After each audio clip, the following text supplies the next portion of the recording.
નમસ્કાર મિત્રો, મહેન્દ્રાસના રિજનલ ચેનલમાં હું તમારું સૌનું સ્વાગત કરું છું. આજે હું તમારા સમક્ષ ઇતિહાસ વિષય લઈને આવી છું. આ વિષય એવો અમુક લોકોને ગમે બી છે અને અમુક લોકોને નથી પણ ગમતો. બટ હા, આ વિષયથી બધા જ અવગત તો હશે જ, કારણ કે આપણે જ્યારે શાળામાં નાનપણથી જ ઇતિહાસના અલગ અલગ મુદ્દાઓ પર આપણે ક્યારેક ને ક્યારેક સ્કૂલમાં ભણેલા જ હોઈએ છીએ, રાઈટ? હા, તો એવું નથી કે કોઈને પણ આઈડિયા નહીં જ હોય. જેવી રીતે અમુક વિષય હોય, જેવી રીતે અર્થતંત્ર છે, અર્થશાસ્ત્ર છે, એ બધો વિષય જે છે અર્થશાસ્ત્ર, તો એ બધાને અવગત નથી હોતા. બટ જ્યારે હું ઇતિહાસની વાત કરું તો હા, આ બધા નાનાથી લઈને મોટા બધા એને લિંકેજ આરામથી કરી શકશે. ઘણા લોકોને બોરિંગ લાગતું હોય, બટ હું ટ્રાય કરીશ કે તમને થોડુંક શું ઇન્ટરેસ્ટિંગ રહે, વધારે બોર ના મારે આ વિષય, અને થોડોક સો જે બોરિંગ સબ્જેક્ટથી ઇન્ટરેસ્ટિંગ તરફ તમારી જે પ્રેફરન્સ છે એ વધતી જાય. તો આજે હું તમારા સામે હિસ્ટ્રીની શરૂઆત કરીશ. હિસ્ટ્રીની શરૂઆત ભારતના ઇતિહાસથી. એટલે તમને બધાને ધ્યાન હશે કે ઇતિહાસને 3 ભાગમાં વિભાજિત કરવામાં આવે છે. સૌથી પહેલું છે પ્રાચીન ઇતિહાસ, બીજું છે મધ્ય ઇતિહાસ, અને ત્રીજું છે આધુનિક ઇતિહાસ. તો પ્રાચીન ઇતિહાસની જ્યારે વાત કરીએ ત્યારે આપણે એનામાં શું વાંચીશું? તો એનામાં અમુક મુદ્દા છે જે પાષાણ યુગથી શરૂઆત કરીશું, અને અણુગુપ્ત હર્ષવર્ધનવાલા ડ્યુરેશન તક હું તમને પ્રાચીન યુગની શરૂઆત મતલબ પ્રાચીન ઇતિહાસનો ટાઈમ ફ્રેમ રહેશે, રાઈટ? એના પછી જ્યારે આપણે દેખીશું ત્યારે મધ્યયુગ દેખીશું. મધ્યયુગમાં મુઘલ સલ્તનત, પછી દિલ્હી સલ્તનત, મુઘલ કાળ, દિલ્હી સલ્તનત, આ બધું દેખીશું. એના પછી આપણે ભારતમાં જ્યારે આધુનિક ઇતિહાસની વાત કરું ત્યારે કેવી રીતે યુરોપિયનનું આગમન થયું, પછી ધીરે ધીરે આપણી અલગ અલગ અંગ્રેજો દ્વારા અધિકૃત કર્યું ભારતને, પછી વિવિધ ચળવળો, ગાંધીજી, સરદાર વલ્લભભાઈ પટેલ, એવા વિવિધ નેતાઓ કેવી રીતે ચળવળ આંદોલન ચાલ્યા, એ બધું વાંચીશું. અને છેલ્લે 1947માં તમને આઝાદી આપીશું. તો સૌથી પહેલાં હું આટલું બધું ભણાવતા પહેલાં શરૂઆત કરી આજે એક નાનકડા ટોપિકથી, જે બહુ જ મહત્વનો મુદ્દો ધરાવે છે, જે છે સિંધુ ખીણની સભ્યતા. તો જ્યારે હું સિંધુ ખીણની સભ્યતાની વાત કરું ત્યારે આપણે બધાએ સ્કૂલમાં વાંચ્યું જ છે, રાઈટ? સિંધુ ખીણની સભ્યતા. બટ ક્યાંક ને ક્યાંક વર્ષો વીત્યા એટલે ભૂલી ગયા છીએ એના રિલેટેડ, ઠીક છે? તો આપણે શરૂઆત એકદમ બેઝિકથી કરીએ, જેનાથી હું ટ્રાય કરું. તમને લોકોને આઈડિયા છે શું કે ઇતિહાસની શરૂઆત શું સિંધુ ખીણથી સભ્યતાથી જ થઈ? ના, એના બી પહેલાં કંઈક તો હશે ને. શું હતું? પાષાણ યુગ હતો. પાષાણ યુગ વિશે આપણને જેવી રીતે કે 2 મિલિયન BC પહેલાં, એટલે ઈસવીસન પૂર્વેથી લઈને 6,000 બેસિકલી 2 મિલિયન BC થી લઈને તેને 3,000 BC સુધીનો જે કાળ દરમિયાન છે તેને પાષાણ યુગ તરીકે પણ ઓળખાય છે. પાષાણ યુગ એટલે શું? હા, પાષાણ યુગ એટલે પથ્થરનો યુગ. પથ્થરોનો ઉપયોગ કરવામાં આવે, પથ્થરો દ્વારા આગ પ્રજ્વલિત કરવામાં આવે, પથ્થરો દ્વારા ગુફામાં ગુફા એક શેલ્ટર બનાવવામાં આવે કે જ્યાં એ લોકો રહેતા હતા. એ લોકોનું મૂળ દૈનિક ક્રિયાઓમાં શું રહેતું હશે? તો એ લોકો શિકાર કરવા જતા હશે, પછી એ લોકો થોડી ઘણી પેઇન્ટિંગ કરી લેતા હશે, બરાબર? પછી તે લોકો માછલી પકડવા જતા હતા. પછી જે બી આવે તે એ લોકો સાથે મળીને આપસમાં એકબીજાના સાથે શેર કરીને ખાવાનું રાખતા હતા. આ બધું કરીને એમનું જીવન વ્યતીત કરતા હતા, બરાબર? હવે જ્યારે પાષાણ યુગ પછીનો જે યુગ હતો, પાષાણ યુગને 3 ભાગમાં વિભાજિત કરવામાં આવ્યું. એક છે પ્રાક પાષાણ યુગ, બીજું છે મધ્ય પાષાણ યુગ, અને ત્રીજું છે નૂતન પાષાણ યુગ. નૂતન પાષાણ યુગ એટલે એકદમ નવું, જે મોડર્ન, જે એકદમ આધુનિક હશે ને, એ નૂતન પાષાણ યુગ છે. કેમ? કારણ કે ત્યાં ઘણી બધી વસ્તુઓની ઇન્વેન્શન થઈ. ઇન્વેન્શન એટલે આપણે શોધ થઈ એવું કહી શકાય, રાઈટ? તો નૂતન પાષાણ યુગને જ તામ્રયુગ તરીકે પણ ઓળખવામાં આવે છે. એવું કેમ હશે? કારણ કે નૂતન પાષાણ યુગ દરમિયાન જ તાંબાની જે ધાતુ છે એ પ્રથમ ધાતુની શોધ થઈ, એટલા માટે તેને તામ્રયુગ પણ કહેવાય છે. તો હવે તમને થોડોક સો ઓવરવ્યૂ આપી દીધો મેં કે પાષાણ યુગ કોને કહેવાય, અને સિંધુ ખીણ પહેલા કયો યુગ હતો, તો પાષાણ યુગ હતો, રાઈટ. પાષાણ યુગનો જે નૂતન પાષાણ યુગ હતો એને કયા નામથી જાણવામાં આવતું હતું, તો તામ્રયુગથી જાણવામાં આવતું હતું. એના પછી હવે આપણે આજનો જે મહત્વનો મુદ્દો છે એ હું તમારા સમક્ષ લાવવા માંગુ છું, જે છે સિંધુ ખીણની સભ્યતા. સિંધુ ખીણની સભ્યતા વિશે બધાને થોડી થોડી કંઈક માહિતી હશે. સૌથી પહેલા જ્યારે હું સિંધુ ખીણની સભ્યતા એ વાત કરું, એના પહેલા સભ્યતા શું છે એની વાત ને એનો એક આઈડિયા આપું તો તમને લોકોને ધ્યાન આવશે કે સિંધુ ખીણની સભ્યતા શું હતું, કોને કહેવાય ને કેવી રીતે આપણે જાણી શકીએ, રાઈટ. તો સૌથી પહેલા સભ્યતા મતલબ શું, તો એવું કહી શકાય કે 2 થી વધુ વ્યક્તિઓ જ્યારે એક સાથે રહે ત્યારે તેને સમાજ કહેવાશે. જ્યારે 2 થી વધુ સમાજ એક સાથે રહે અને લાંબા ગાળા સમય સુધી એ લોકો એક જ પ્રકારની રીતિ રિવાજ અને એ બધાને લાંબા સમય સુધી એ જ રીતિ રિવાજ અને સંસ્કૃતિને ફોલો કરે, ત્યારે એ સભ્યતાનું નિર્માણ થાય છે. બેસિકલી અગર જો હું કહેવા જાઉં તો સભ્યતા એટલે જ્યારે ઘણા બધા લોકો, એટલે જ્યારે સામૂહિક લોકો એક જેવા જ રીતે આજુબાજુ એક જ પર્યાવરણ, એક જ રીતિ રિવાજને ફોલો કરતા હોય અને એક સાથે રહેવાસ કરે યા વસવાટ કરે, તેને શું કહેવાશે, સિંધુ ખીણની તેને કહેવાશે સભ્યતા, બેસિકલી, રાઈટ. હવે આપણે સભ્યતાનો તો વિષય જાણી લીધો. હવે આપણે સમજીએ કે સિંધુ ખીણની સભ્યતાના કેમ કહેવાય છે. કારણ કે એવી સભ્યતા જેનું નિર્માણ સિંધુ નદીના કિનારે, એટલે સિંધુ નદીના ઘાટી પાસે થયું, એને સિંધુ ખીણ એટલે ઘાટી, બરાબર.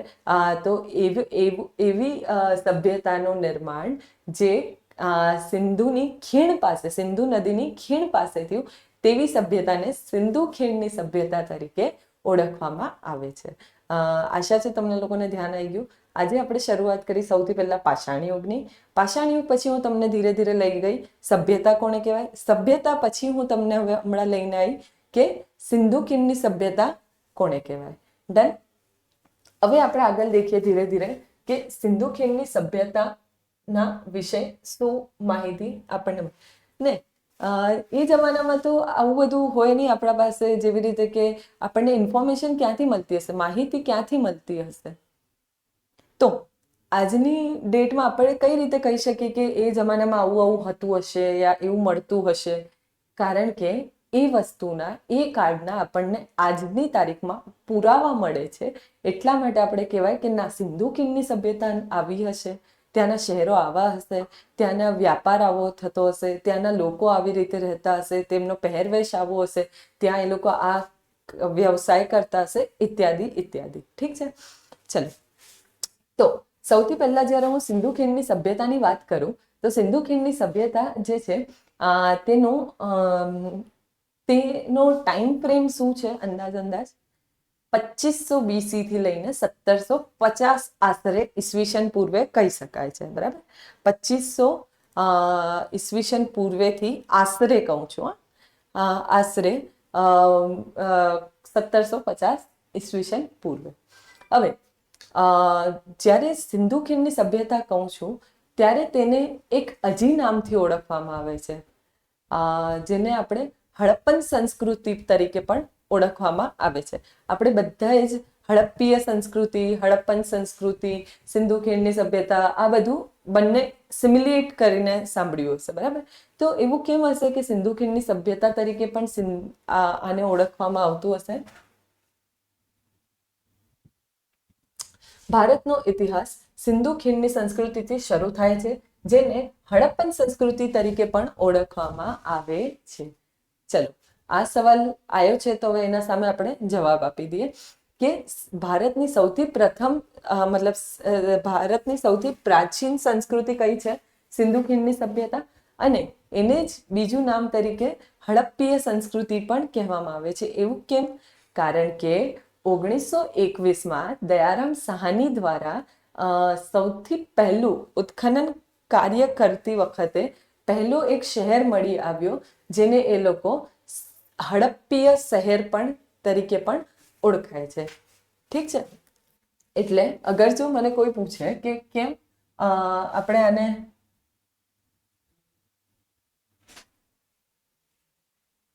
ક્યારે 1921માં દયારામ શાહ દ્વારા હડપ્પા નામનો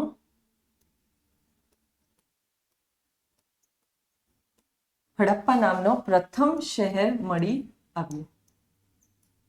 તેથી સિંધુ ખીણની સભ્યતાને જ હડપ્પીય સંસ્કૃતિ તરીકે પણ હડપ્પીય સંસ્કૃતિ તરીકે પણ જાણવામાં આવે છે. ઠીક છે. તો કેમ આવે છે? કારણ કે હડપ્પા નામનો પ્રથમ શહેર મળી આવ્યો ક્યારે? 1921માં. કોના દ્વારા? દયારામ સાહાની દ્વારા. હવે દયારામ સાહાની કોણ હતા? ઉત્ખનન કરતા. બરાબર.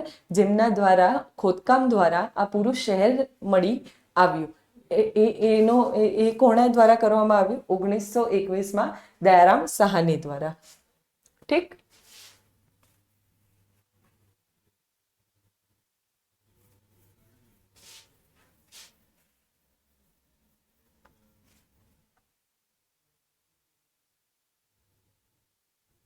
હવે શું કીધું કે તે 2500 BC આસપાસ, BCE મતલબ શું હોય છે? ઈસવીસન પૂર્વે જે કહીએ ને એને ઇંગ્લિશમાં બિફોર ક્રાઇસ્ટ એરા કહેવાય. એટલે BCE, રાઈટ? ઈસવીસન પૂર્વે તે 2500 BCE આસપાસ દક્ષિણ એશિયાના પશ્ચિમ ભાગમાં સમકાલીન પાકિસ્તાન અને પશ્ચિમ ભારતમાં વિકસ્યું હતું. એટલે એ ક્યાં જોવા મળે છે આપણને? તો યાદ રાખજો, સિંધુ ખીણની સભ્યતા જે છે એ સભ્યતા ક્યાં જોવા મળે છે આપણને પૂછે તો? પશ્ચિમ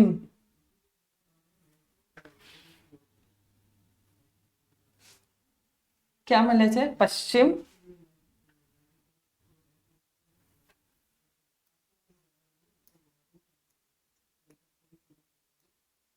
પશ્ચિમ ભારત અને બીજું કયું?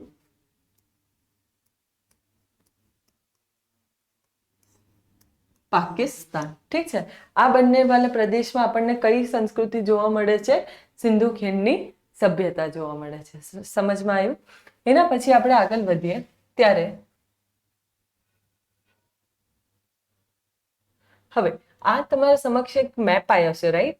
તો એ મેપમાં હું તમને બતાવવા ઈચ્છું છું કે કઈ કઈ સાઇટ્સ છે ટોટલ આપણા ભારતમાં સિંધુ ખીણની સભ્યતાથી રિલેટેડ.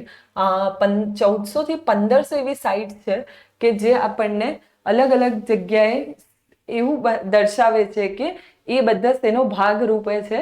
સિંધુ ખીણની સભ્યતાનો જ ભાગ રૂપે અલગ અલગ 1400 થી 1500 સાઇટ્સ જોવા મળી છે. જેવી રીતે કે તમે બધા જ અમુક અમુક નામ છે જે ફેમસ છે, તમે બધા જ જાણતા હશો, સાંભળ્યા તો હશે એટલીસ્ટ. બરાબર.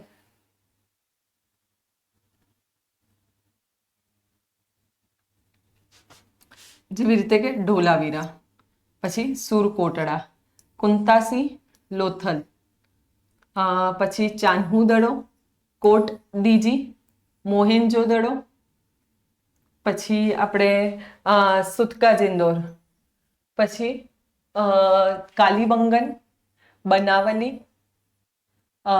પછી રાખી ગઢી, રૂપર, મંડા, હડપ્પા,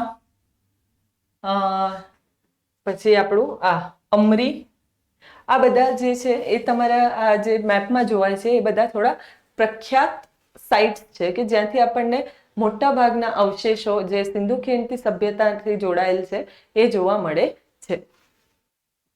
એટલે આ ઇમ્પોર્ટન્ટ નામ છે, થોડાક ધ્યાન રાખજો કે કયા રીજનમાં આપણને જોવા મળે છે. ઠીક છે. હજી આપણે આને વિસ્તારથી ચર્ચા આગળ કરીશું.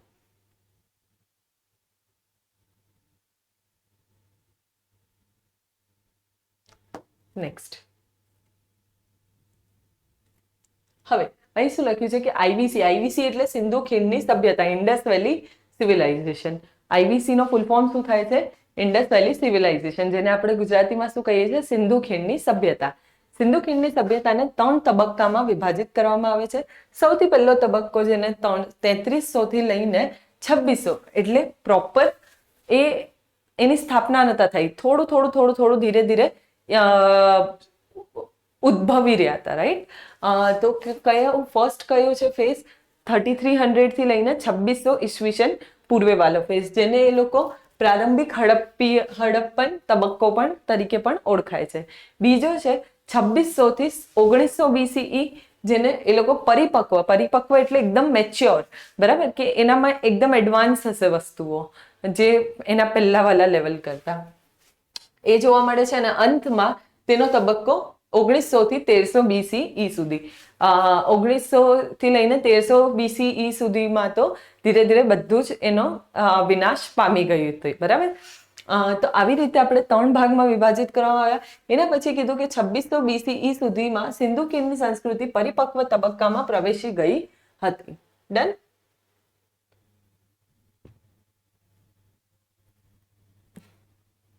હવે જ્યારે હું કહું કે શું સભ્યતા, સિંધુ ખીણની સભ્યતા તો શું એકમાત્ર સભ્યતા જ એવી હતી? ના, હશે ને. જેવી રીતે આપણે આજની ડેટમાં બી બધા અલગ અલગ દેશો એક્ઝિસ્ટ કરી રહ્યા છે એક સાથે જ છે ને. જેવી રીતે ભારત છે, પાકિસ્તાન છે, ચાઇના છે, USA છે, એવા અલગ અલગ રાષ્ટ્ર એક્ઝિસ્ટ કરી રહ્યા છે, એક સાથે જ રહી રહ્યા છે. એવી જ રીતે શું ત્યાં તે વખતે તો એક માત્ર તો સભ્યતા નહીં હોય, બીજી બી હશે ને. તેવી સમકાલીન સભ્યતા કઈ હતી? આ એક ઇમ્પોર્ટન્ટ ક્વેશ્ચન બની જાય છે, એટલે થોડુંક ધ્યાન રાખજો. જેવી રીતે કે સૌથી પહેલી તો ટોટલ 4 એવી સમકાલીન સભ્યતા હતી, ઠીક છે. સૌથી પહેલી આવશે કઈ?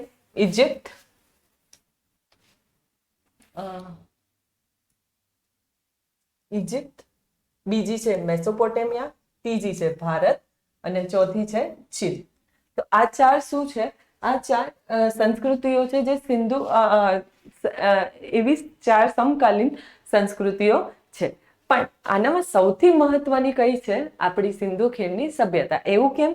કારણ કે જે બાકીની 3 સભ્યતા છે ને, એનો એરિયા, જે વિસ્તાર છે એ ઓછો છે, લિમિટેડ, સીમિત છે.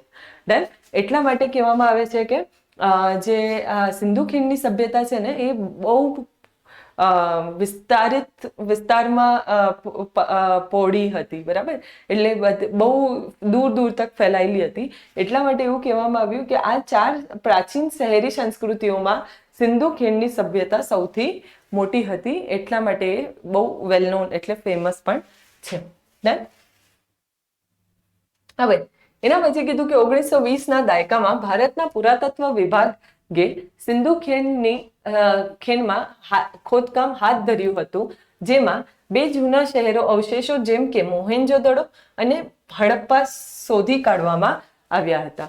તો મેં આના પહેલા તમને બતાવ્યું હતું કે હડપ્પાની શોધ કયા વર્ષમાં કરવામાં આવી? 1921માં. કોના દ્વારા? દયારામ સહાની દ્વારા. તો એના પછીના જ વર્ષે 1922ના આસપાસ આપણને મોહેન્જો-દડો નામનું શહેર પણ મળી આવ્યું. એટલા માટે જ એવું કહેવામાં આવે છે કે ઘણા લોકો આને, ઘણા ઇતિહાસકારો, ઘણા ઉત્ખનન કરતા એવું કહે છે કે આ જોડકા શહેરો છે. એટલે 1921માં હડપ્પાની શોધ થઈ અને 1922માં મોહેન્જો-દડોની. એટલા માટે જ ઘણા લોકો આને જોડકા શહેર તરીકે પણ આ 2 શહેરોને જાણે છે, બરાબર. તો શું કીધું કે 1920માં દાયકામાં ભારતના પુરાતત્વ વિભાગ દ્વારા સિંધુ ખીણમાં ખોદકામ હાથ ધરાયું હતું. સિંધુ ખીણવાળા વિસ્તારમાં એ લોકોએ ખોદકામ કર્યું હતું, જેમાં 2 જૂના શહેરોના અવશેષો મળી આવ્યા, જેને મોહેન્જો-દડો અને હડપ્પા નામથી ઓળખવામાં આવ્યા. ડન. એના પછી 1921માં ASIના ડાયરેક્ટર જનરલ જ્હોન માર્શલે વિશ્વનો સિંધુ ખીણની નવી સંસ્કૃતિની શોધની જાહેરાત કરી હતી. એટલે શહેરો તો મળી ગયા, પણ જ્યારે ઓફિશિયલ ડિક્લેરેશન એનું કોના દ્વારા કરવામાં આવ્યું?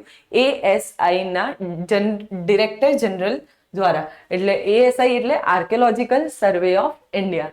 આર્કિયોલોજીકલ સર્વે ઓફ ઇન્ડિયા એટલે જે ઉત્ખનન કરવા દ્વારા પુરાતત્વ વિભાગ છે એની વાત ચાલે છે. જે એ લોકો પ્રૂફ આપે કે હા આ આટલા વર્ષો જૂનું છે, એ બધું ડિટેલ સ્ટડી કરે, રિપોર્ટ્સ કરે, એનાલાઇઝ કરે ને પછી એ લોકો જાહેર કરે. એટલા માટે કીધું કે 1924માં ASIના જનરલ ડિરેક્ટર દ્વારા જ્હોન માર્શલ દ્વારા વિશ્વને સિંધુ ખીણની સભ્યતાની સંસ્કૃતિની જાહેરાત કરવામાં આવી. તો આ ઇમ્પોર્ટન્ટ વર્ડ છે.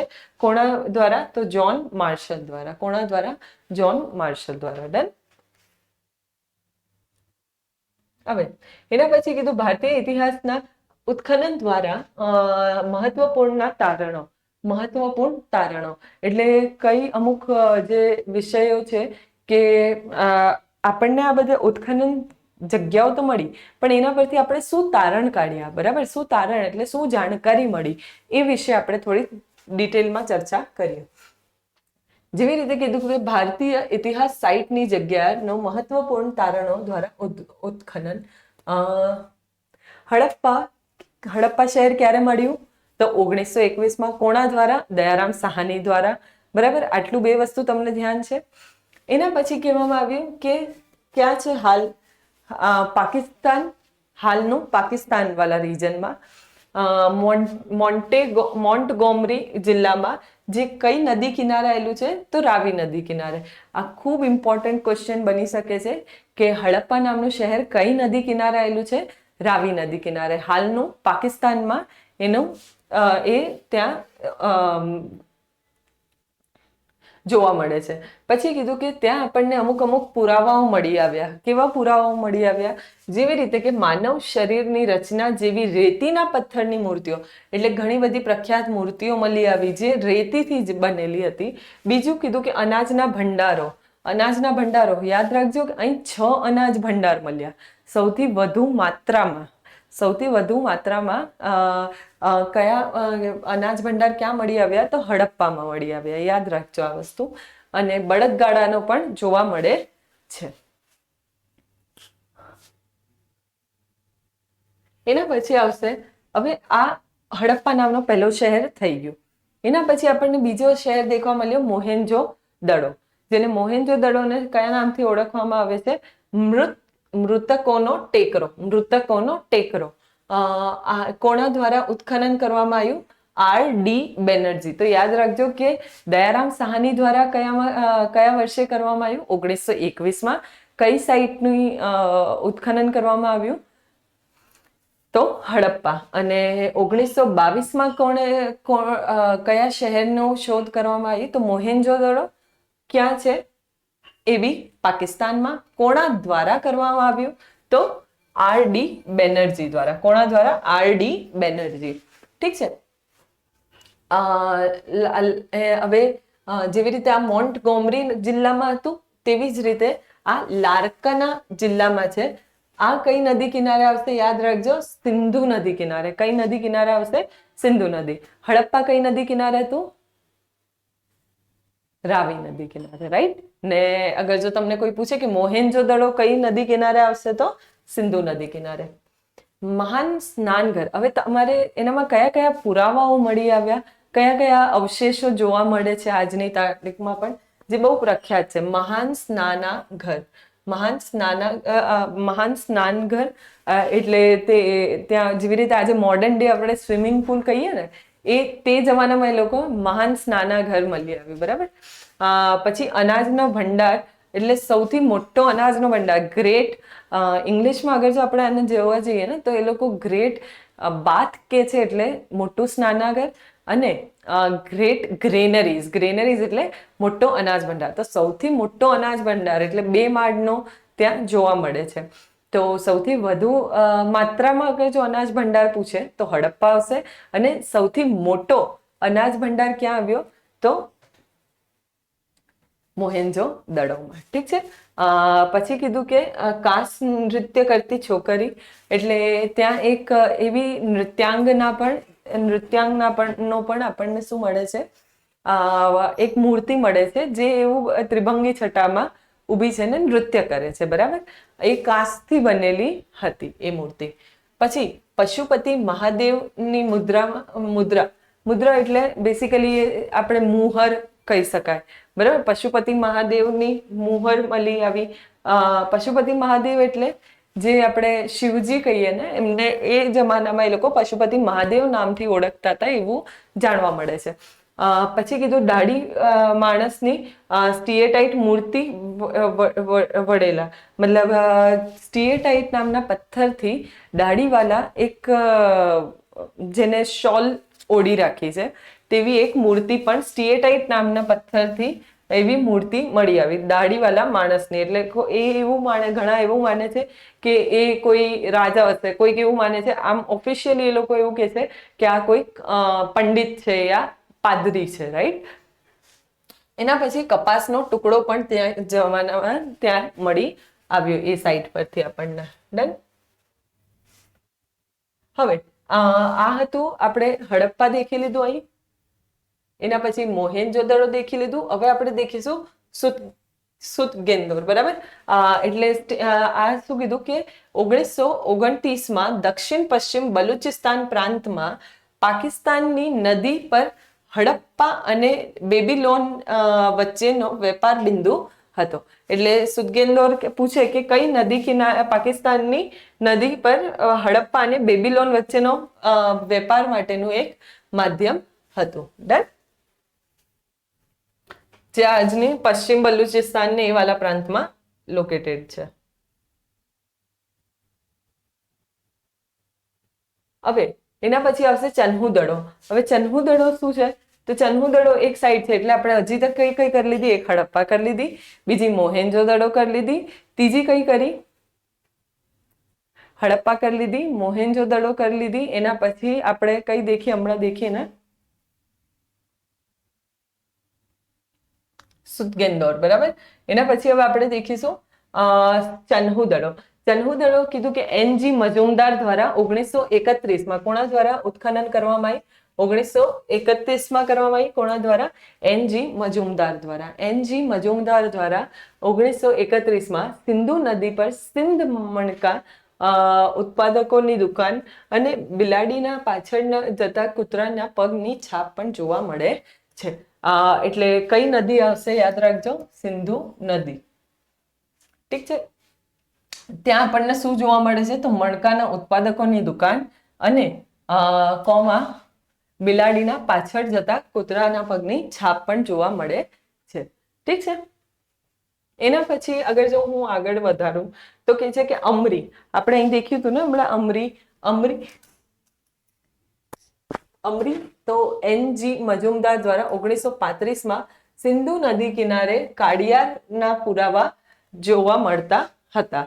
કાળિયાર નામનું જે પ્રાણી છે એના પુરાવા આપણને કઈ નદી કિનારે મળ્યા? સિંધુ નદી કિનારે.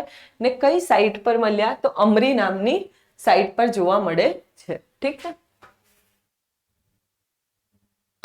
એના પછી કીધું કાલીબંગન. હવે કાલીબંગન તમને બધાને ધ્યાન હશે, સાંભળ્યું તો હશે જ આપણે નાનપણમાં. કાલીબંગન ક્યાં છે? રાજસ્થાનમાં છે, બરાબર. કઈ નદી કિનારે છે? તો એને પહેલા ઉત્ખનન કરતા કોણ હતા? ઘોષ. ક્યારે કરી હતી? 1953માં. રાજસ્થાનમાં ક્યાં છે કાલીબંગન? ક્યાં છે? રાજસ્થાનમાં. નદી કઈ આવશે? ઘગ્ગર નદી. કઈ નદી આવશે? ઘગ્ગર નદી. અગ્નિવેદી. હવે ત્યાંથી આપણને કયા કયા પુરાવા જોવા મળે છે? તો કે છે કે અગ્નિવેદી ઊંટના હાડકા લાકડાનું હળ મળી આવેલું હતું. ડન. એટલે આપણને અહીં શું શું મળી આવ્યું જોવા? તો કે છે કે કાલીબંગન બેસિકલી કાલીબંગન એટલે એને ત્યાંથી આપણને બંગડીઓ પણ, કાળી બંગડીઓ પણ જોવા મળે છે. એટલે એનું નામ જ કાલીબંગન પડવામાં આવ્યું, રાઈટ. તો કાલીબંગન કોના દ્વારા ઉત્ખનન કરવામાં આવ્યું? ઘોષ દ્વારા. એ ક્યારે? 1953માં. ક્યાં બાજુ આવેલું છે? તો રાજસ્થાનમાં આવેલું છે. નદી કઈ રહેશે? ઘગ્ગર નદી. ને ત્યાંથી આપણને કઈ કઈ વસ્તુઓના પુરાવા જોવા મળે છે? અગ્નિવેદી, ઊંટના હાડકા અને લાકડાનું હળ મળી આવેલ હતું. ઠીક છે.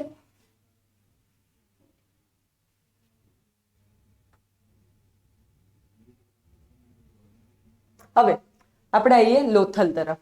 લોથલમાં જ્યારે વાત કરીએ ત્યારે લોથલ ક્યાં આવેલું છે? ઓબ્વિયસલી ગુજરાત, है ना। ગુજરાતમાં આપણે જ્યારે દેખવા જઈએ ત્યારે સુરેન્દ્રનગર પાસે ખંભાતના અખાત પાસે ભોગાવો નદી પર આવેલું છે, બરાબર।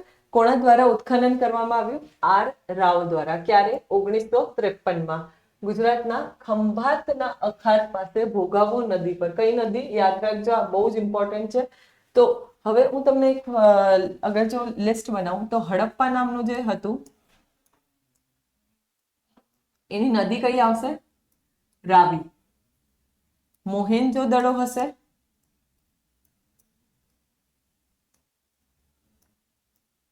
સિંધુ। પછી લોથલ,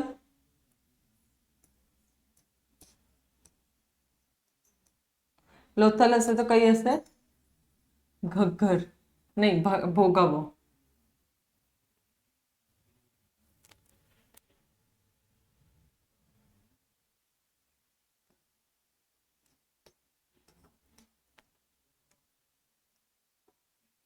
પછી આપણે હજી હમણાં કયું દેખ્યું હતું? લોથલ, હડપ્પા, મોહેન્જો-દડો અને કાલીબંગન। કાલીબંગન, તો કાલીબંગનનું કયું નદી આવશે? કાલીબંગનની ઘગ્ગર।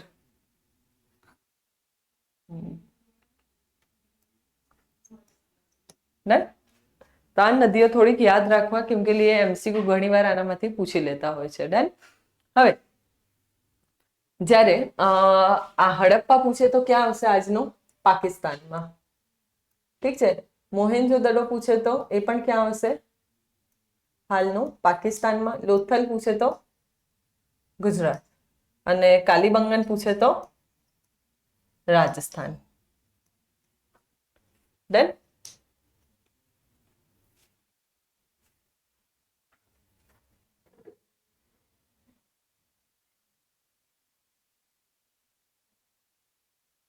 હવે આટલું દેખ્યા પછી હવે આપણે દેખીએ કે બીજી સાઇટ્સ।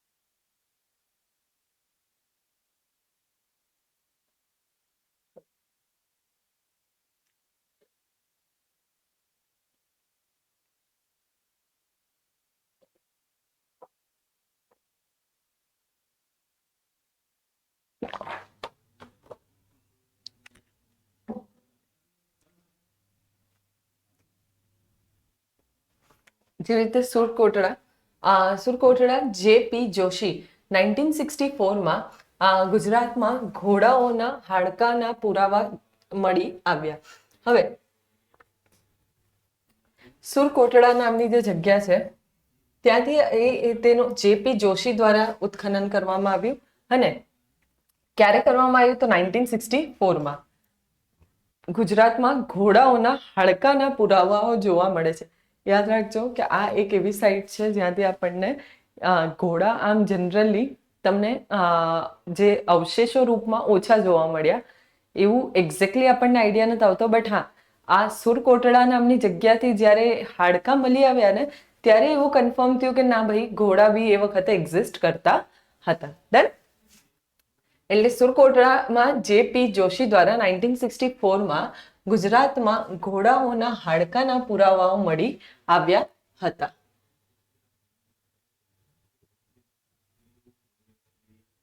હવે એના પછી કીધું બનાવલી। હવે બનાવલી જે પેલું છે સાઇટ છે એ ક્યાં જોવા મળે છે આપણને? Modern day Haryana. ક્યાં જોવા મળે છે? હરિયાણામાં, ઠીક છે। કોના દ્વારા કરવામાં આવ્યું હતું? આર.એસ. બિસ્ટ દ્વારા। કોના દ્વારા કરવામાં આવ્યું ઉત્ખનન? આર.એસ. બિસ્ટ દ્વારા। ક્યારે કરવામાં આવ્યું હતું? તો 1974માં। હરિયાણાના હિસાર જિલ્લામાં। ક્યાં જોવા મળે છે આપણને? હરિયાણાના હિસાર જિલ્લામાં, ઠીક છે। હરિયાણાના હિસાર જિલ્લામાં માળા જવ પૂર્વ હડપ્પન અને હડપ્પન સંસ્કૃતિના બંનેના પુરાવાઓ જોવા મળે છે. એટલે આનામાં પેલું પ્રાચીન હડપ્પન કાળનું પણ જોવા મળે છે અને હડપ્પન કાળની સંસ્કૃતિનો પણ પુરાવાઓ જોવા મળે છે. હવે એના પછી આપણે આગળ વધીએ નગર આયોજન તરફ. તો હમણાં તક મેં તમને શું કવર કરાયું? તો સૌથી પહેલા પાષાણ યુગ કોને કહેવાય, એના પછી સભ્યતા કોને કહેવાય, એના પછી સિંધુ ખીણની સભ્યતા કોને કહેવાય, કેમ હડપ્પન સંસ્કૃતિ તરીકે પણ તેને ઓળખવામાં આવે છે. એના પછી આપણે દેખ્યું કે અલગ અલગ જે 1400 થી 1500 સાઇટ્સ હતી, રાઈટ, એનામાંથી જે ઇમ્પોર્ટન્ટ સાઇટ્સ હતી એ દેખી આપણે. એનામાં પછી મેં તમને વચ્ચે એમ બી બતાડ્યું કે કેટલા ટાઈપની સમકાલીન પેલી છે સભ્યતા. તો 4 છે ટોટલ. કઈ કઈ છે? એક છે ઇજિપ્ત, બીજી છે મેસોપોટેમિયા, ત્રીજી છે સિંધુ ખીણની સભ્યતા અને ચોથી કઈ છે? ચાઇનીઝ સભ્યતા. ડન. એના પછી મેં તમને લોકોને બતાવ્યું કે આપણે જે ઉત્ખનન સૌથી પહેલું કયું શહેર મળી આવ્યું 1924માં, જે કોના દ્વારા કરવામાં આવ્યું હતું? દયારામ સાહાની દ્વારા. ક્યારે હતું? 1921માં દયારામ સાહાની ને કયું શહેર હતું? તો હડપ્પન શહેર હતું, રાઈટ. એના પછી આપણે વાત કરી હતી કે 1922માં એક હજી શહેર મળી આવ્યું જેનું નામ શું હતું? મોહેન્જો દડો. એટલા માટે જેને જોડકા શહેર તરીકે પણ કહેવામાં આવે છે, કારણ કે 1921માં હડપ્પા નામનું શહેર મળી આવ્યું અને 1922માં કયું શહેર મળી આવે છે આપણને? મોહેન્જો દડો નામનું. હડપ્પા નદી કઈ કિનારે હતી? રાવી નદી કિનારે. મોહેન્જો દડો કઈ નદી કિનારે હતું? તો સિંધુ નદી કિનારે, રાઈટ. લોથલ કઈ નદી કિનારે છે? લોથલ જે છે એ આપણે ભોગાવો પાસે છે અને જે કાલીબંગન છે એ કઈ નદી કિનારે પાસે છે? ઘગ્ગર પાસે છે, રાઈટ. એના પછી આપણે દેખ્યું કે જે સૌથી મોટો અગર જો અનાજ ભંડાર પૂછે તો ક્યાં મળી આવે છે? મોહેન્જો દડોમાં. અને સૌથી વધુ પ્રમાણમાં અનાજ ભંડાર ક્યાં જોવા મળે છે? હડપ્પામાં. પછી આપણને જે નૃત્યાંગના છે, જે કાંસ્યની નૃત્યાંગના છે, એ ક્યાં જોવા મળી એવું કોઈ પૂછે તો ક્યાં આવશે? મોહેન્જો દડોમાં. દાઢીવાલા બાબા આવ્યા પછી આપણે એને કહી શકાય કે જે દાઢીવાલા જે માણસની મૂર્તિ હતી, જેને પાદરી તરીકે યા પંડિત તરીકે પણ લોકો ઓળખે છે, તે ક્યાં જોવા મળી? તો મોહેન્જો દડોમાં. મોટું સ્નાનાગર ક્યાં જોવા મળ્યું? મોહેન્જો દડોમાં. અને જે અગર જો કોઈક પૂછે કે હાડકાના મતલબ ઘોડાના હાડકા ક્યાં જોવા મળ્યા આપણને? સુરકોટડામાં, રાઈટ. પછી હવે આપણે દેખીએ કે આ બધું તો આપણે દેખી લીધું કઈ સાઈડ પરથી શું શું મળ્યું, બરાબર. હવે હું તમને એક ઓવરઓલ આઈડિયા આપીશ કે કેવી રીતે ત્યાંની નગર આયોજન હતું, કેવી રીતે ત્યાંની અલગ અલગ સંસ્થાઓ હતી, કેવું અર્થતંત્ર હતું, કે લોકો શું વ્યાપાર કરતા હતા, શું પહેરતા હતા, શું પૂછતા હતા, શું અલગ અલગ દૈનિક ક્રિયાઓ કરતા હતા, એમનું ગુજરાન કેવી રીતે ચલાવતા હતા, એમનો રોજબરોજની જે ક્રિયાઓ હતી એમાં શું શું વસ્તુઓનો ઉમેરો થાય છે, રાઈટ. તો સૌથી પહેલા આપણે જ્યારે સિંધુ ખીણની સભ્યતાનું વાત કરતા હોઈએ ત્યારે આપણે બાળપણથી જ એક વસ્તુ માટે પ્રખ્યાત છે એવું ધ્યાન છે. એ કઈ છે? એની નગર વ્યવસ્થા માટે. નગર વ્યવસ્થામાં પણ સૌથી વધુ પ્રખ્યાત એની આધુનિક ગટર વ્યવસ્થા માટે એ સૌથી વધુ પ્રખ્યાત અને જાણીતી છે, બરાબર. તો આજે આપણે દેખીએ કે હવે નગર વ્યવસ્થા, નગર આયોજન કેવું હતું. આ ઓવરઓલ તમને સિંધુ ખીણની સભ્યતાને વિશે માહિતી આપશે. એના અલગ અલગ જે સાઇટ્સ છે એ બધા વિશે થોડી, કે બધા જ શહેરોમાં આટલું આટલું તો થોડું થોડું તો આપણને જોવા મળે છે. હા, એવું હશે કે પ્રાચીન હશે તો થોડુંક ઓછું જોવા મળશે, પરિપક્વ હશે તો એનામાં થોડુંક વધારે પ્રમાણમાં આધુનિકતા જોવા મળશે, ઠીક છે. અને તો સૌથી પહેલા કીધું નગર આયોજનની વાત કરવામાં આવી. હવે નગર આયોજનમાં કીધું કે તે તેની ટાઉન પ્લાનિંગ સિસ્ટમ દ્વારા અલગ પડે છે. ટાઉન પ્લાનિંગ માટે તેને શું કહે છે? અલગ પડે છે. ટાઉન પ્લાનિંગ એટલે શું હોય કે જેવી રીતે આજની ડેટમાં આપણે નગર આયોજન કહીએ છીએ ને, અર્બન પ્લાનિંગ, રાઈટ.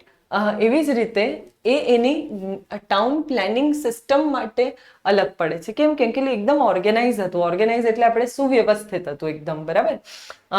એનામાં જે બધું પહેલેથી આયોજન પ્રમાણે એ લોકો શહેરની જે બાંધકામ હતું, જે એની રચના હતી, એ એવી રીતે કરતા હતા કે જેનામાં સરળતાથી એક જગ્યાએથી બીજી જગ્યાએ લોકો એમ ટ્રાવેલ કરી શકે અને કોઈ વગર કામનું ટ્રાફિક ના થાય, ના એકદમ એમને જે કનેક્ટિવિટી મતલબ જે સરળતા છે એક જગ્યાએથી બીજી જગ્યાએ જવામાં એકદમ સરળતાથી થાય એ વસ્તુનો ધ્યાન રાખીને એ લોકોએ બનાવી હતી, બરાબર. એટલે તેની ટાઉન પ્લાનિંગ સિસ્ટમ દ્વારા અલગ પડે છે.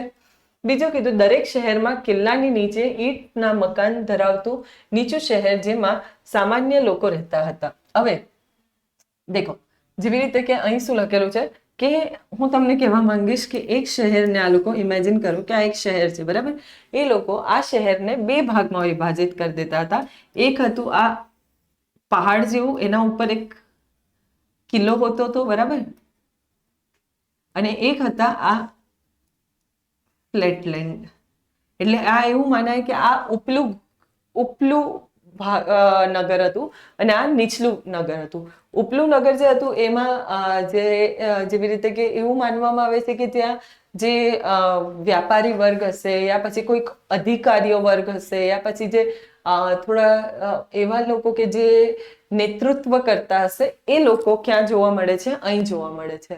અને સાથે સાથે બીજો ભાગ, જે નગરનો જે બીજો ભાગ હતો, એ ત્યાં સમતળ જમીન હતી ને એ નીચલો ભાગ પણ કહેતા હતા, કારણ કે ત્યાં લોકો જે સામાન્ય લોકો, જે સામાન્ય પ્રજા જોવા મળે છે, આપણને એ ભાગમાં જોવા મળે છે. એટલા માટે અહીં કીધું કે દરેક શહેરમાં કિલ્લાની નીચે, એટલે કિલ્લાવાળો ભાગ ઉપલું ઘર, મતલબ ઉપલો ભાગ, અને નીચેના ઈંટના મકાનો ધરાવતું નીચું શહેર જેમાં સામાન્ય નાગરિક જોવા મળે છે. ડન. એના પછી કીધું કે શહેરોના ઘરોને ગ્રીડ સિસ્ટમ અનુસરે છે. એટલે કેવી રીતે હોય છે? આ જેવી રીતે આ નગર છે તો એને ગ્રીડ પેટર્ન, ગ્રીડ એટલે આવી રીતે. આ શું છે? આ બધા રોડ્સ છે, રસ્તાઓ છે, બરાબર.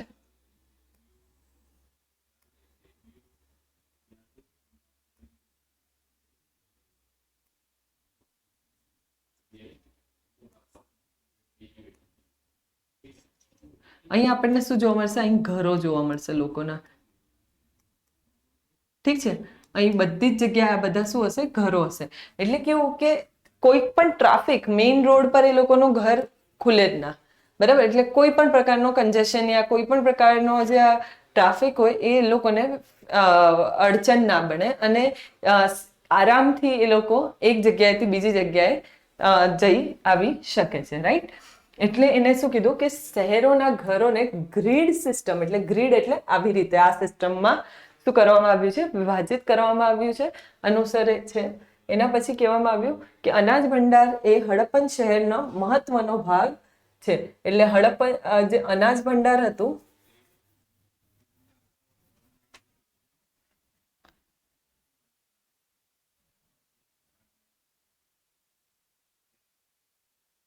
અનાજ ભંડાર એ હડપ્પન શહેરનો ભાગ છે. એટલે કીધું કે જે અનાજ ભંડાર, મેં તમને કીધું હતું ને કે અનાજ ભંડાર એટલે એ લોકો શું કરતા હશે? ત્યાં અનાજના કોઠારોને સેવ કરી રાખતા હશે, મતલબ અનાજને ભરી રાખતા હશે કે જેને એ લોકો વર્ષ દરમિયાન યુઝ કરી શકે, વાપરી શકે, બરાબર. અને અનાજ ભંડાર જે હતું એ હડપ્પન શહેરનો, મેં કીધું તો સૌથી વધુ પ્રમાણમાં ક્યાં જોવા મળી?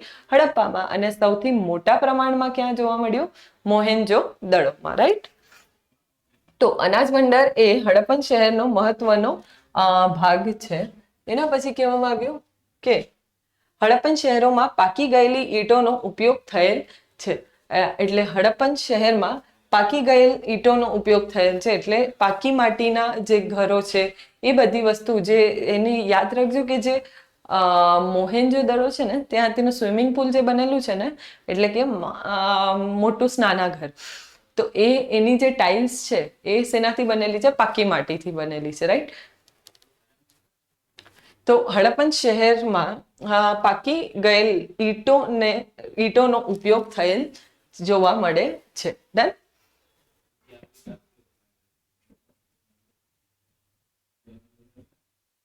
મોહેન્જો દડોની ડ્રેનેજ સિસ્ટમ ખૂબ જ પ્રભાવશાળી હતી, કાલીબંગનમાં ઘણા ઘરોમાં કૂવા જોવા મળે છે. હવે દેખો, જેવી રીતે કે આપણને મેં તમને કીધું કે સૌથી વધુ પ્રખ્યાત હોય ને તો એની ગટર વ્યવસ્થા માટે. કોણ? સિંધુ ખીણની સભ્યતાના જે શહેરો છે યા જે સભ્યતા છે એ શેના માટે સૌથી વધુ પ્રખ્યાત હતી?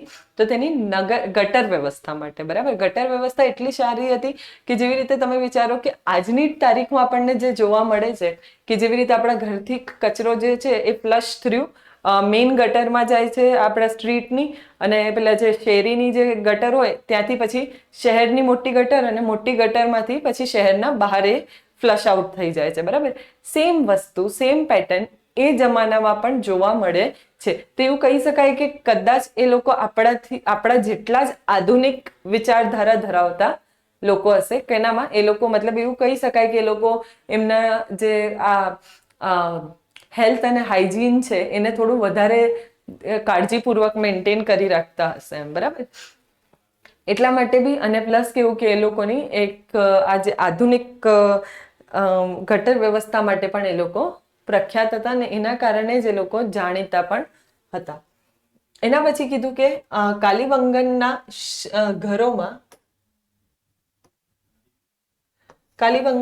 ઘણા ઘરોમાં કુવા હતા.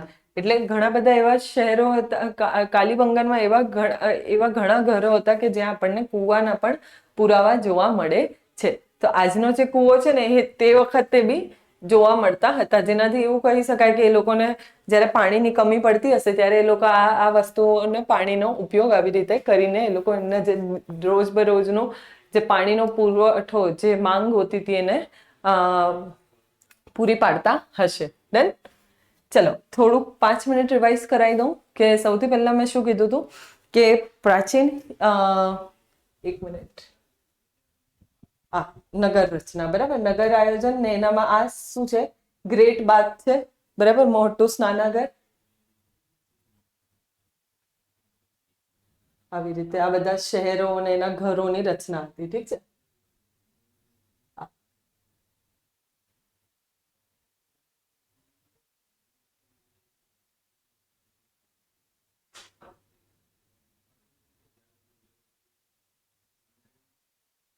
પછી હવે શું કીધું કે હડપ્પન સંસ્કૃતિ દરમિયાન હડપ્પા અને મોહેન્જો-દડો નગરો તેમની નોંધપાત્ર નગર આયોજન માટે અલગ હતા. યાદ રાખજો કે આ બધા શહેરો એટલા આધુનિક હતા ને કે તેમની નગર આયોજન માટે એ લોકો ખૂબ ખાસ પ્રખ્યાત હતા.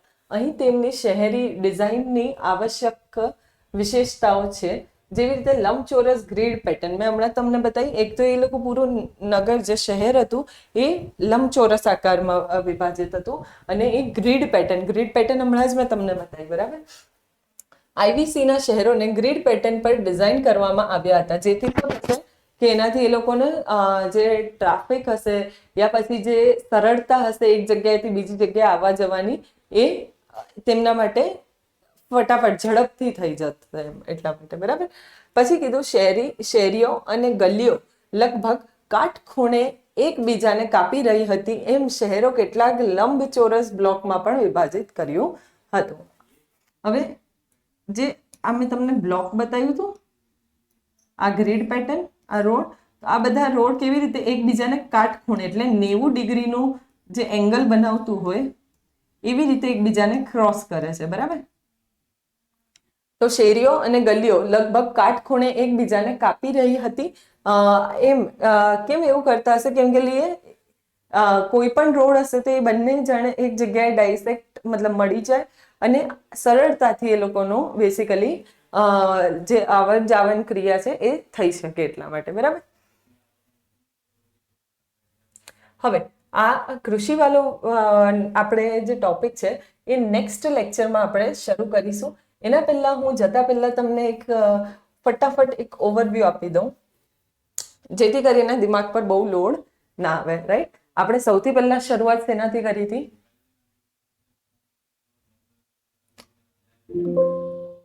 ડિસ્કાર્ડ. હવે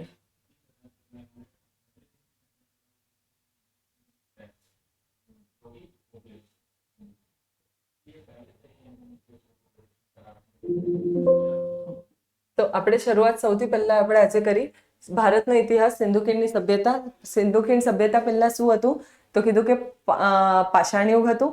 પાષાણ યુગને જ એક નૂતન પાષાણ યુગ જે એનામાં એક ભાગ છે એને જ કયા નામથી જાણવામાં આવે છે?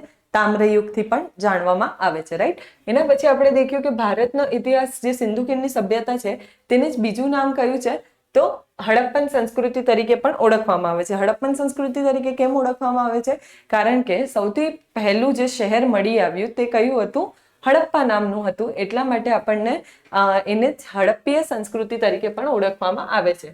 એના પછી કીધું કે આપણને કયા ભાગમાં દેખવા મળે છે તો ઇન્ડિયા અને પાકિસ્તાન વાળા ભાગમાં આપણને આ સંસ્કૃતિનું નિર્માણ થયું એવું જાણવા મળે છે, એના પુરાવા મળે છે. પછી મેં તમને અમુક જે સાઇટ્સ હતી એ બતાવી હતી આનામાં, ઢોલાવીરા, અમરી, પછી કોટડીજી, મોહેન્જો-દડો, ચાન્હુ-દડો, સુતકા-જેન્દોર, પછી હડપ્પા, રૂપર, એ બધી બનાવલી, એ બધી સાઇટ્સ હતી, રાઈટ. એના પછી કહેવામાં આવ્યું 3 તબક્કા હતા. પહેલા જે હતો એ પ્રારંભિક હડપ્પીય તબક્કો હતો. એના પછી કીધું હતું કે પરિપક્વ તબક્કો એટલે 2600 થી 1900, અને પછી ફાઇનલી કીધું કે 1900 થી 1300 જે હતો એ જે ત્રીજો તબક્કો હતો. 2600 થી જે હતો એ એકદમ પરિપક્વ તબક્કો પણ હતો. પછી મેં તમને પૂછ્યું હતું કે ટોટલ ચાર સમકાલીન સંસ્કૃતિઓ, સભ્યતાઓ હતી. કઈ કઈ હતી? પહેલી કઈ હતી? ઇજિપ્ત. બીજી કીધી મેસોપોટેમિયા. ત્રીજી કઈ છે? ભારત એટલે કે સિંધુ ખીણની સભ્યતા. અને ચોથી કઈ કીધી? પ્રાચીન શું કહેવાય, ચાઇનીઝ સંસ્કૃતિ, રાઈટ. એના પછી કહેવામાં આવશે કે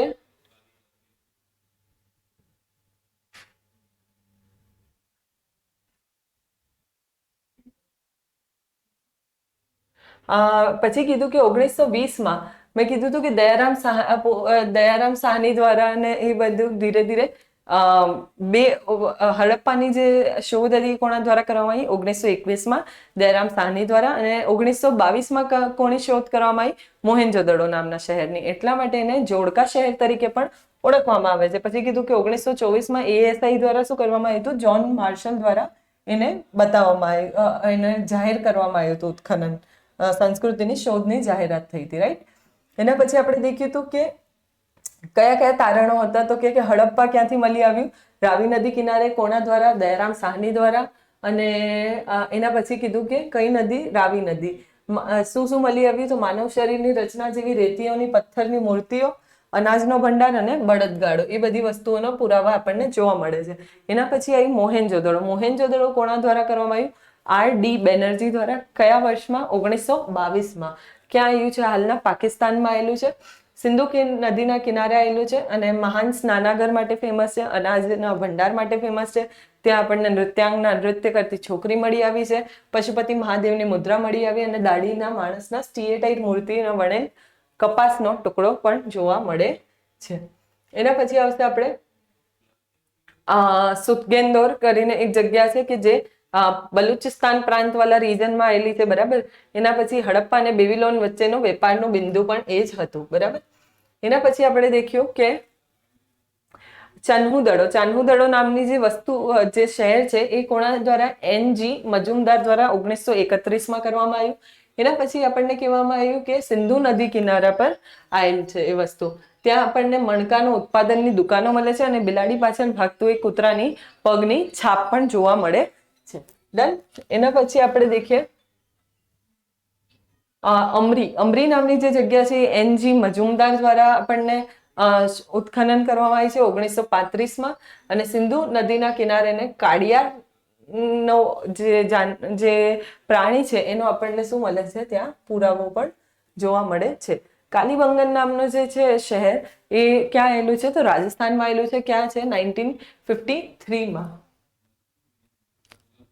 1953માં ઘોષ દ્વારા એનું ઉત્ખનન કરવામાં આવ્યું. ઘગ્ગર નદી પાસે છે અને મેં કીધું કે ત્યાં જ બંગડીઓની ફેક્ટરી પણ જોવા મળે છે અને લાકડાનું હળ પણ જોવા મળ્યું. એના પછી આવશે આપણું લોથલમાં રાવ દ્વારા 1953માં ગુજરાતના ખંભાતના અખાત પાસે ભોગાવો નદી પાસે આપણું શું છે? પ્રથમ માનવ સર્જિત બંદર મળી આવ્યું. આ બહુ જ ઇમ્પોર્ટન્ટ છે કે પોર્ટ માટે જાણીતું છે. બંદર મળી આવ્યું.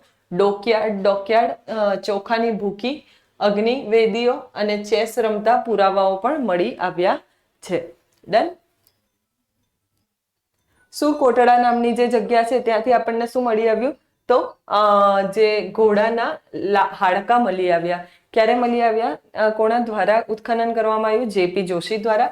ક્યારે? તો 1964માં. ડન. એના પછી બનાવલી. તો બનાવલી જે છે RS બિસ્ટ દ્વારા કરવામાં આવ્યું. અને ક્યાં મળે આપણને? હરિયાણામાં મળે છે. ને આ જે છે તેનામાં આપણને બંને પ્રાચીન હડપ્પીય સંસ્કૃતિનો અને હડપ્પીય સંસ્કૃતિ બંનેના પુરાવા જોવા મળે છે. ધોળાવીરા. તો ધોળાવીરા જે છે એ RS બિસ્ટ દ્વારા 1984માં 85માં કરવા મળે છે.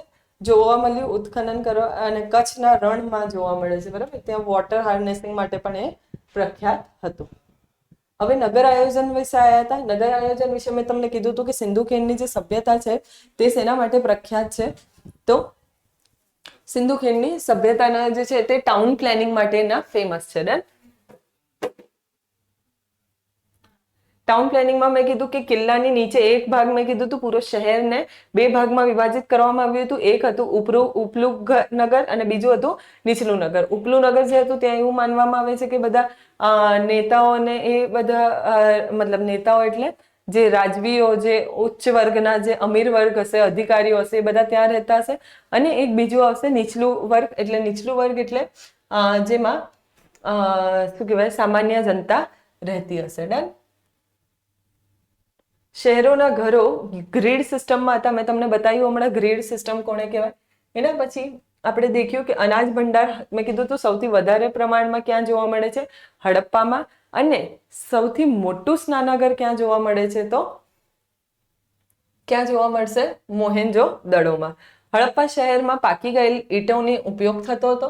એના પછી આપણે દેખ્યું મોહેન્જો દડોમાં ડ્રેનેજ સિસ્ટમ માટે મેં કીધું ગટર વ્યવસ્થા માટે પ્રખ્યાત છે. તે ખૂબ જ પ્રભાવશાળી હતી. કાલીબંગનમાં ઘણા ઘરોમાં કુવાઓ પણ જોવા મળ્યા હતા.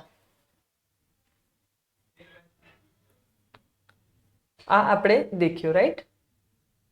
હડપ્પન સંસ્કૃતિ દરમિયાન હડપ્પા જે અને મોહેન્જો-દડો નગર હતા તેમના નોંધપાત્ર નગર આયોજન જોવા મળે માટે તે અલગ હતા.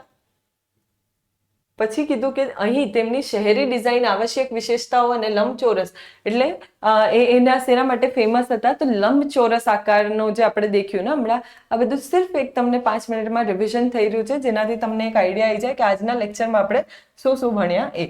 શેરીઓ અને ગલીઓ લગભગ કાટખૂણે, મેં કીધું હતું કે બધા 90 ડિગ્રીમાં કાટખૂણે એ લોકો એકબીજાને લંબચોરસ આકારે એકબીજાને શહેરો કાપી રહ્યા હતા. ડન. તો આશા રાખું છું કે તમને બધાને આ લેક્ચર હેલ્પ રહેશે. અને આ વાંચ્યા પછી તમે જે તમારો સોર્સ છે એનાથી વાંચવાનું શરૂ કરશો તો તમારા માટે ઘણું જ હેલ્પફુલ રહેશે. કોઈક પણ ક્વેરી હોય તો આપણે નેક્સ્ટ લેક્ચરમાં જ્યારે મળીશું ત્યારે તમે મને જાણ કરી શકો છો. Thank you.